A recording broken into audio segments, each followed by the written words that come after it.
ng first 3 bands na magkabilang kupunan na to. Huge respect para sa mga assassin heroes just like Joy and Nolan. Pero nandito yung Novaria na hindi na open kanina ng match number 1. Yeah, again, the top mage right now in the current meta, the Novaria is first picked by Echo. And I do like the respect coming out from Echo dito. No? Talagang kahit first pick sila, tinanggal nila yung Fanny ni King Kong. But both junglers would be rocking the utility role, Fredrin and Baksha on both sides. Ang difference lang is medyo mas kampante ang Onyx yun dahil hawak nila yung carry. Even though it is up against the Baksha, may damage reduction si Baksha with the Tortoise Poisons. Still, you have the marksman on Keldra. Na alam natin komportable siya rito sa mga late game heroes Sorry. sa gold lane. Para sa akin, parang ganun pa rin yung Echo. Bilis pa rin pumili ah. Grabe. Kaka-explain lang ni Midnight, tatlo na agad yung pick. Oo. May something talaga sa kanila na alam na nila yung laro eh, no? Parang, I mean, alam na nila Huwag na kung tayo ano yung... maglokohan. Alam na nila anong hero ka. Pag pinili ito, pili ka lang sa tatlo. Kumbaga may pattern na ganun sila, eh. may pattern na sila na sinusundan dito Yes. at talagang nakikita natin no kung gaano ka gel yung chemistry ng kupunan na ito. Pero dito naman sa kabilang panig, kumuha na ng X-Borg and this Fredrin na flex pa rin naman. Fredrin pwede pa rin ilagay sa XP. Yeah. Ang kinaganda lang dito is yung XP. If ever man ilagay sa XP yung Arlot, hindi ganun kaganda yung lane na yan for the Arlot. And also you have a decent answer versus the Baksha. Nakita natin yung impact ng X-Borg on the hands of Nibor kanina against the Martes. It doesn't change the fact na yung true damage ay tatagos pa rin versus the Baksha. Kasi yung problema mo dito is yung Firaga armor pa rin pagdating ng late game. And hindi reliable si Baksha versus the X-Borg kasi alam nga namang ultihan mo yung X-Borg. Kakita lang yan with the brute force na usually pinipick up ng mga X-Borg. So they need to find a different answer for Echo dito. Kailangan manggaling sa ibang player. Meron naman silang Novaria para sa late game. May babasik nung may natural poke versus the Firaga armor. Pero I feel like kailangan nila magdagdag ng iba pang sagot from Echo.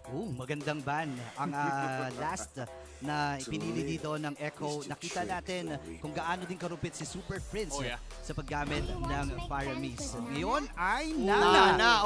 Nako. Favorite pa naman ni Super Prince to, yung mga long range type ng mages. Napakagaling pumwesto niyan, pare. Ni Super Prince. Ilang beses nang hina-highlight si Super Prince dito for Onyx. Very flexible dating sa kanyang role. Nakita natin before, tinagurian siyang Valentina Paramis God. Tapos malalaman natin may mga may mga Eve. Ang daming options for Onyx Philippines. Now they put him on a very scary hero on the late game. Yung magkamali ka na ng pwesto, one-shotting ka niya. Medyo mahirap yan eh. And lalo na, medyo malambot din ang itong Arlot at itong Novaria. Pero let's see kung ano magiging next na pick. Okay, late game insurance. Alright. With the Cloud. Alright. Cloud Carry. Okay. Wait, wait, Sanford Special. Wow. Okay, so Carlito Baksha. Carlito. Okay. Okay, so Benedetta. Isa na rin sa mga umaangat ngayon, even sa international tournaments, dahil nga sa damage na nai-create nito. Ito yung answer na hinaharap natin versus the X-Borg. Ito yung typical answer kasi kaya niyang basakin yung Firaga armor. You're mobile enough to escape the clutches of the X-Borg. So magandang sagot mula kay Echo. Now for Onyx Philippines, I think yung Grok ni Escalera ay magandang option dito. It's good against the Cloud kasi nakakancel yung Blazing Duet. And meron kang instant jump against the Baksha, the Arlots. And also pwede mo ring hulihin yung Novaria. Malaking adjustment din to ay kay Kuya Eska. Fun fact lang pala, si Kuya Eska, ayan ang literal, siya ang nag-drive sa Onyx. One time kasi nag-guesting sa Ilocos yung mga yan. Tapos siya yung drive. Oo, siya yung nag-drive. At yun pa, mukhang hindi man Johnson to, hindi man nagda-drive, ang pinili niya, nagda-dive. Guinevere. Jennifer Guinevere mula kay Escalera. Nakita na rin natin kung gaano na tumaas ang priority para sa isang Guinevere. Even though na nerf yung kanyang spatial migration, yung reach nun. But then again, depende yan sa position. It's all about the position. Not a huge fan of the Guinevere last pick kasi magpo-purify lang naman yung Claude. Medyo mahirapan sila dito hulihin yung marksman ng Echo. But it is a hold versus this Baksha pagdating sa mga Turtle and Lord fights kasi yung Violent Requiem combo ay yung Spatial Migration Violent Requiem combo is enough for you to hold down the junglers para makontest mo yung mga objectives na yon. Pero again, their major problem here is wala silang masyadong hold para kay Claude. Oo nga parang purify only no? Unless mabait yung purify at umama yung Molina. Kaso ang hirap gawin nun Ang hirap gawin, napakadulas ng isang Claude. This is an exciting matchup. Excited ako dun sa Keller versus Benny Cutie. Classic carry versus Claude matchup. Paunahan na lang talaga, no? Usually nakikita natin dyan, mag-freeze ng lanes. Pero ngayon ay makikita natin Ayun pa. first na unang harapan ng Carlito at ni King Kong. Double K. Oo. At ayun pa siguro ang matagal nating hindi narinig. Ang echo chant. Si Mima Darbs. Oo, na meron ng At ang mga tambol. orga. Grabe, talagang first day pa lang, ramdam mo na yung suporta ng mga Echo fans. Di na sila 5. Oo. Tingnan natin kung may pambawi bang cheering ang Onyx dyan. Yeah, and may kita natin na sobrang disiplinado din ng Echo dito. Sinasamahan talagang literal ni JP itong si Carl TZ. Kasi alam niya na may threat pagdating dito kay Escalera. Kasi sobrang aktibo nito. Lalo na hawak niya ang isang Guinevere, sobrang dali lang i-poke o sobrang dali lang mang-poke. Pero dito sa mga items, may kita natin na sobrang pinukusan nila yung Purify dito. Yeah. Again, si Benecutie rito, he's rocking the Purify. Pero interesting is naka-Brave Smite din yung Claude. Actually, si Kelra yung pauso nitong, Brave Smite Claude. Brave Smite, Actually, siya yung no? pinakauna ko nakita na naka-Brave Smite Claude. Pero ang kinagandahan din dito is naka-Master Assassin din siya. So meron kang mixture ng kunat mula kay Claude. And andyan din naman yung damage output na mga galing kapag 1v1. And of course yung Swift na tier 1 talent for Benecutie. Ang kinagandahan kasi sa Brave Smite is number 1 HP dependent siya. And mas mababa yung cooldown. Remember, tinaasan yung cooldown ng Quantum Charge for the past 2 matches, I think. Oo, Tatlong patches. Brave Smite Claude. Magaya-ngaya. Marksman Jin. Oo nga, parang pwede. Kaso wala nga lang yung movement speed. Oo. Yun Yun lang lang, yung downside. medyo 10 bits At saka mahihina talaga yung mga kampi ko Pero sige, mamaya na lang, Sanford. Hop! Baba natin dito pero mga pagdasyan. Nandito na si Carl TZ. Aba, naging gulong. Ang tagapagpalit ng gulong. Carl TZ. Tignan natin. Okay, first blood coming out from Echo. Counter go. May attempt na ginawa yung Onyx doon. But it failed. Pumasok ang tagapagpalit ng gulong. Carl TZ. Ang bilis ng ikot na pinamalas dito ng Echo. Mabilis din na pag-atras para sa Onyx. Alam nila na malulugi sila doon. And Carl TZ secures that first turtle ng ating game. And yun yung kinakatakot ko pagdating sa Onyx Kasi kapag nag-engage sila, ang bilis na makakahabol ni Oo. Carlito. Kasi nga naging gulong nga si Carlito Gulong ng balan. Sabi kasi ni Carlito, ako na yung unang gulong ng Echo Express. Ako na, sige na. Ini-status niya yun, tagapagpalit siya ng gulong. Naging gulong na siya ngayon. Oo, Ni sabi literal. niya, ida-trip ko na. Mauna na ako. Literal niya Pero yan yung lamang ng Echo sa international experience sila, lalo kapag nagpa-participate ka sa international tournaments. Malaking factor dito yung mga junglers na pinupuntahan yung mga XP lane. Oo. Hindi nila iniintindi yung turtle kagad. Kung baka walang turtle pryo. Patayin natin yung XP laner. May gera, no? Kailangan Oo. mag-ingat siguro din. Kaso, pagpunta niya XP lane, jungler yung naharap niya. Sabi ni Card, pwede na to. Ay, tama si Burrito, though. Kailangan kapag go ang Onyx, kasi nga, Guinevere kasi yung kanilang tank So kapag Guinevere, kapag nag-jump ka, dapat may makill talaga kayo. Kasi sayang yung jump di ba? Sobrang sayang. Mind you, naka-lethal ignition yung Guinevere. Ay, oo nga, no? Pero again, kung titingnan natin, siguro additional damage para sa kanila. Kasi parang feeling siguro nila nakukulangan sila pag sa early game damage. But then again, Echo, haharap dito. King Kong versus Echo. Nandun yung Molina. Molina's push, Molina blitz, tapos ayan na yung combo! Inubos ng 4 ang combo dito. Carl TZ is down. Nice kill para sa side ng Onyx. You would think na kulang yung damage ng Onyx, pero again, Carry is an HP-based damage hero. So hindi nagmamatter masyado kung gaano kakunat yung hero mo kasi ang nagmamatter sa kanya is gaano kalaki yung HP mo. And also, na pinapoint natin kanina, naka-lethal ignition si Escalera, I'm pretty sure na baka mag-damage build yung Guinevere dito. He doesn't really need to add more sustain for the Guinevere. Kasi ang gagawin niya rito, lalarin niyang mala-assassin yung Guinevere. Lalo pat dalawa na kasi yung frontliner nila. You already have an X-Borg and you already have a Fredrin. So may luxury ka na instead of pulling out a roam that will tank up the damage, kumuha ka ng roam na magdadagdag ng damage output sa early game. Yeah, tama ka nga doon. And but the problem is, may Purify din Pero Yun lang. I think ang Onyx dito, ready naman sila if ever man. At mabilis lang i-call kung may Purify na nawala. Pero may mawawala pa. Ganong kabilis. Grabe yung connection. Ganon pa din, nandun pa rin. Instant. May express pa din, pare. Hindi nawala yung express, kakaswipe pa lang, pinindot na ni Sanji yung guhit, kinuhitan. Nakatutok na Nakatutok na. Alam mo yung nakakatawa doon, parang wala ata shot call yun. Oo, instant lang, no? Nakasalalay lang sa instincts ng mga player Star Shatter from Sanji, finishing it off. 2-1 para sa side ng Orcas. Yeah, kung titingnan mo rin, itong lineup ng Echo, may vision tsaka ang bilis din ng rotation na kanilang pwedeng ipamalas dito. Imagine mo, vision, mission Sandy, may vision, may mission, at available na rin ang Corrosion Shite, by the way, para dito kay Benny Cutie. So, magkakaroon na at makakapag-deal na kahit papaano ng damage itong Claude na ito. Oo. Yeah. By the way, confirmed na magda-damage build si Escalera dito. Already going towards the, I think, glowing one. Field play yun daw. Counter go para kay Carlito. Binanatan si Escalera. Muli na Blitz coming in from Super Prince. Carlito, pulado. Pero kulang yung true damage. Meron si Escalera pa. Goodness! May hila bang gagawin sina King Kong? Ay! King Kong with Oh! the pero JP! tackles mula kay Daddy JP. Kamuntikan makakin si Escalera pero counter go mula kay Benny Cutie. With a bang, bang, bang, bang, bang. Argent TVD, meron pa ba? Hindi na kailangan. Dahil makakuha lang ng isa out para kay Escalera, ay kay King Kong. But that is Echo with a counter go. Grabe yung pinakitang performance ni JP doon. Akala mo maliit na final slash lang. Yung final slash niya from for the Fredrin, nilayo niya yung Fredrin kasi may first skill na palabas eh. Oo. Hindi niya naabot yung back siya. Tapos Oo. dinudge pa niya. Yeah. Yung special migration, although napatay siya, pero yung mga ganong instances, parang pa, Isa hindi yung pa level rusty. eh. Parang hindi pa rusty. Hindi pa rusty Malinis ang gulong Sabi ni JP, anong kalawang gaming, anong Dino Hands. Anong standards? Kung hindi nyo alam, noong 2018, panigads to. Ito yung dahilan. Ba't na-late yung mga caster sa movie na gusto panoorin nila? Kasi nagpani ako. Yun na yun. Hindi pa naglalaki, no? Hindi pa naglalak. May May storya susi pala. kasi. May storya May yan. storya pala behind May doon storya sa... behind yan. Pero again, Echo, alam natin na yung early game ay hawak na nila at kailangan humabol ng Onyx Philippines dito. Pero unti-unti nang napapabagsak ang mga front turrets. At Carl TZ again, second turret para sa kanilang Parang ganun pa rin ha. Parang mabilis pa rin, boss ha.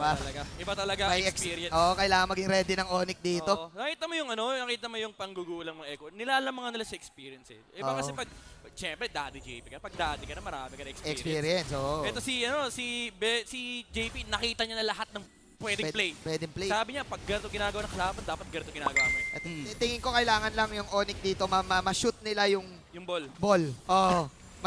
I-shoot mo na ang ball. Ma-shoot nila lahat ng combo. Kasi AOE sila Ang dami lang AOE pare. Team fight organic. Kung may ganun mang term. Team centric. Team Centric. fight centric pala. Natural yun na yun, kasi, oo. natural. Walang halong chemical. Pero ito ang natural sa Echo. Again, very structured. Yung Echo Express, ito yung tinatawag natin ecosystem. Lamang na yung gold lane. Hindi mo na kailangan mag-force out ng fights. Lalaban lang tayo along the Turtle and Lord timings. Yeah. Pero, kinakamp na nila yung Cloud lane. Ah. Hinahayaan nila si Benny Cutie na makapag-scale up, makakuha ng mga objectives, and paliitin yung mapa ng Onyx. And yun pulado si Super Prince dito. Pero ang ganda ng migration. Okay, Escalera. Makapag-out. No Purify coming out from Sanji as Onyx will remain calm. Dito na pumapasok yung unti-unting problema ng Onyx Philippines. Yung mga range damage mula dito kay Sanji, hindi napapansin ni King Kong, pero pag tumatama kay Super Prince at kay Kelra, talagang nanunuot. Papasok din. Oh my Ay, God, wait, look. may TP. Nire-recolan na pare. Aray! Aray, gumuguhit. Aray ko po. Aray, Yun na yung sinasabi ko eh. Kailangang harapan ng Onyx Philippines at gumawa ng paraan para dito. Pero Benny Cutie, available na rin ang kanyang golden staff. So unti-unti nang nakaka-avoid. Alam natin yung late game Claude, sobrang hirap kalaban yan. Oo, ang hirap din haulihin yan. The fact na naka-purify. So, ang kailangan ng Onyx is hintayin nilang mag-purify si Benny Cutie or mag-bait sila ng something. Aray ko. Ang sakit. Paano mo nga naman lalabanan to? Kahit di na nakikita yung Claude, may mga bolang tumatama bigla out of Naramdaman nowhere. nyo rin ba? Kasi parehas kayo nag-aray ko eh. Oo, sakit. Naramdam ko eh. Oo.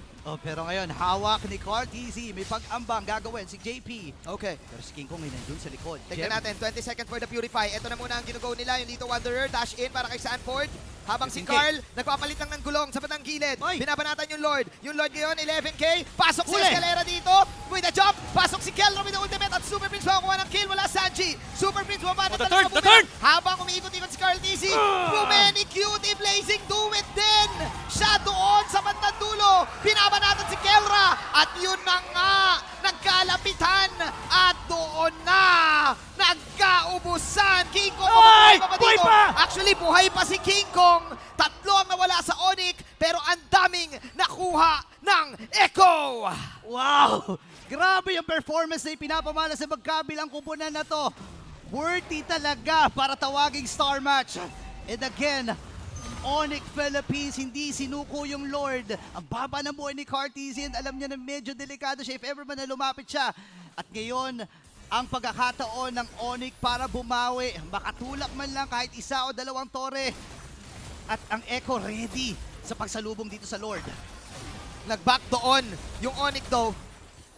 Kahit nakuha nila yung Lord, buti na lang nakuha nila. I was mistaken. But then again, nabasag nila yung tower. Yeah. So unti-unti nang bumabawi ang mga Sonics.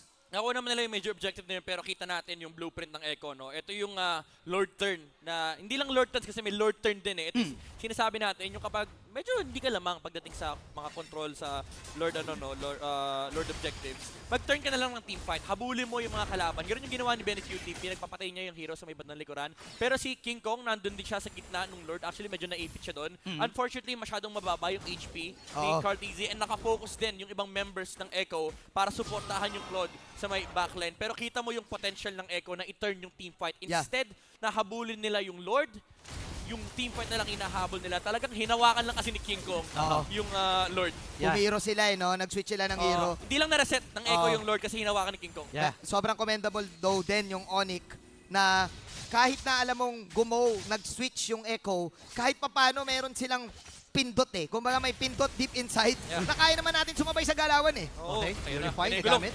Okay. Dito na si Jem. Hinaharapan lang niya. Pero ang sakit ni Benny! Ito- Nauubos yung piraga. Baby! Okay, itutuloy pa rin to ni na Carl TZ, pero Molina Blitz, counter go, malaki Super Prince, umiikot na si Jem at makakuha sila ng Jem maganda na! true damage. Benny Cutie, double flicker, in blazing duet, wala si King Kong. Benny! At kay Benny Cutie, ang bagyo, ang camera, bumabanat ng free hit si Kelra, Ay!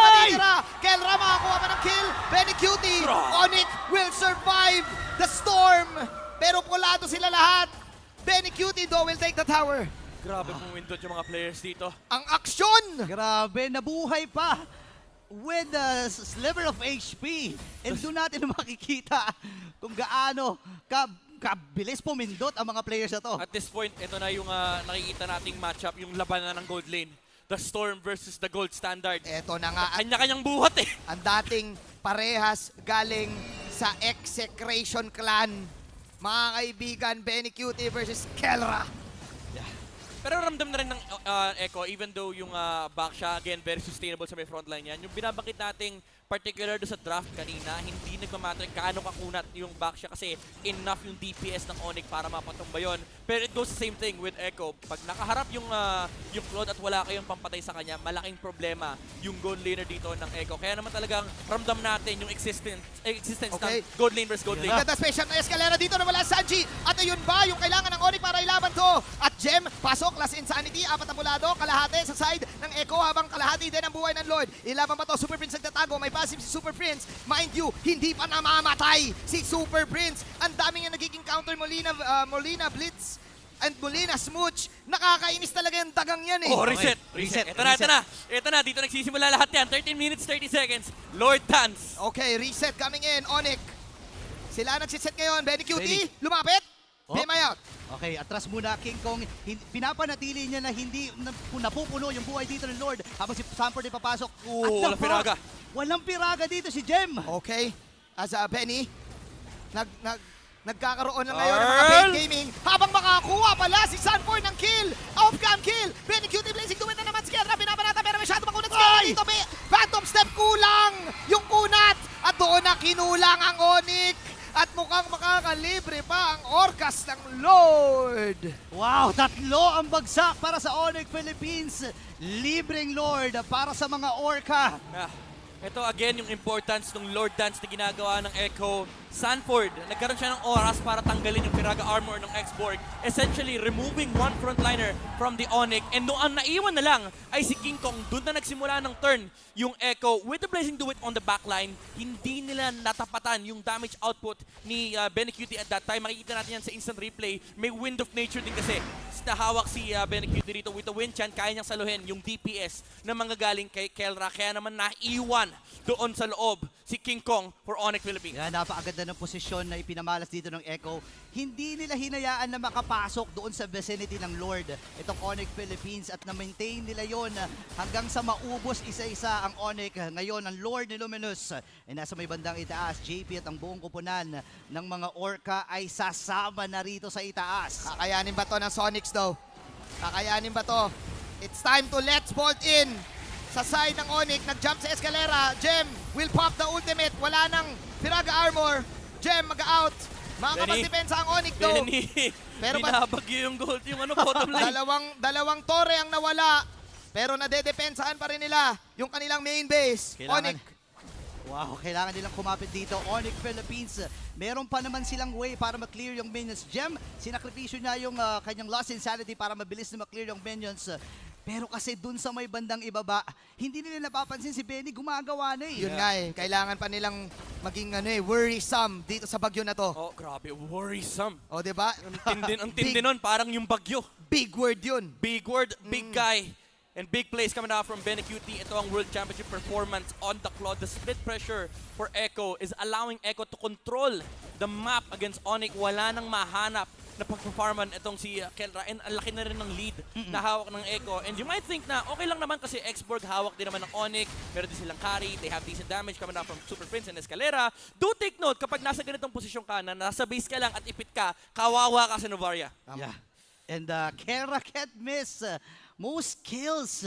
17 kills last season. Ganon ka-explosive itong player na ito. And makikita natin ngayon kung gaano ka ready ang Onyx Philippines kasi ilang segundo na rin lang mabubuhay na rin yung Lord. Look at the damage dealt from Sanji.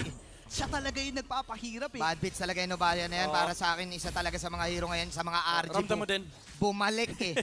Di ko ba alam, ba't sobrang layo ng range. Minsan nga, yung magsa-star shatter ka, pang sight lang eh. Oo. Naalala natin last season, maraming pinuruhan yung Novaria na yan. Yung nakita natin, yung Claude palabas pala ng base, tinamaan na, Oo. uuwi ka agad. Yan yung yan yung kapag meron kang Lightning Truncheon plus Impure Rage combo, napakasakit niyan sa late game. Umaabot ng 3 hit damage yan by the way. Yun nga eh. Tingin ko kung ikaw ang Onyx dito, wag mo lang hayaang mawala si Super Friends. Oo. Nakakay Super Friends ang bola. Yeah. Ang daming pang outplay kasi yung Molinas Mush na kailangan niyang patamain Uy. doon sa tamang tao. May ikot. Okay, May ano doon sa taas ha? May ikot na gagawin. 27k, buhay ng Lord. May nagmamamancheck doon sa taas. May gulong. May gulong ng palad. May gulong sa taas. Okay, andun yung mga folks. Okay. Si Escanela, papasok. Escalera, papangunahan to. Lahat-lahat, Manila Blitz. Lahat na. Nilabas na ng side ng Onyx. Pero Sanford, may mortality. Sanford, mabubuhay pa siya. Sanford! At buhay pa si Sanford. Habang sina Carl TC nandito sa bandang gitna. Benny, Carl TC, nag-out. Jem, pulado na din. Walang nagkapatayan. Oh, muntik pa. Kamuntikan pang gumuhit si Sanji. Reset ngayon ang side ng Onyx. Nabuhay pa yung Benedetta with immortality. Pagkabuhay niya, eye for an eye, and electrify na blow palayo. And Benecutie, sinalo niya ng buong puso yung Last Insanity. Escalera, kukuha pa siya ng long drive. Hindi Oh my. na. Another Lord para sa side ng Echo. Bottom lane, they have to deal with the bottom lane. Alam ng Echo, surety. Mas sure pa sa guaranteed yung Lord take nila kanina kasi kailangan may mag-defend. Although wala nag-defend sa Onyx, no, doon sa bottom lane push na nangyayari doon sa base nila. Still, hindi sila nakakuha ng pwesto doon sa may Lord area. And again, itong team fight, Lord turn na ginagawa ng Echo, yung pinakamalaking tinik sa leeg ng Onyx Philippines. Yeah, and makikita din natin yung downside, no? Kapag ang roamer mo ay nagdi-deal ng mataas na damage, kasi mapipilitan yung jungler mo na mag-frontline doon at salukin yung mga damage na i-inflict ng Echo. Kaya lang ang problema, ikaw yung retry holder, and doon lumalamang ang Echo. Oo, nilaro ngayon. Parang nilalaro ng Onyx ngayon yung laro na gustong mangyari ng Echo sa inyo eh. Oo. Yung itatrap lang nila kayo. Yeah. And ngayon, papasok na ang Echo. Kaya bang depensahan dito ng Onyx Philippines? Look at that!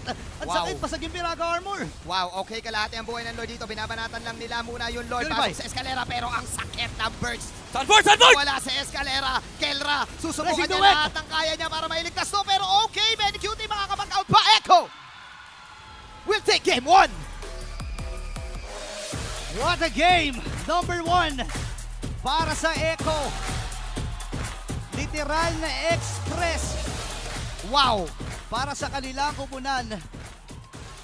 Pero makikita natin Onyx Philippines, alam nila kung ano yung mga nangyari. Yeah. Regroup, balik sa drawing board,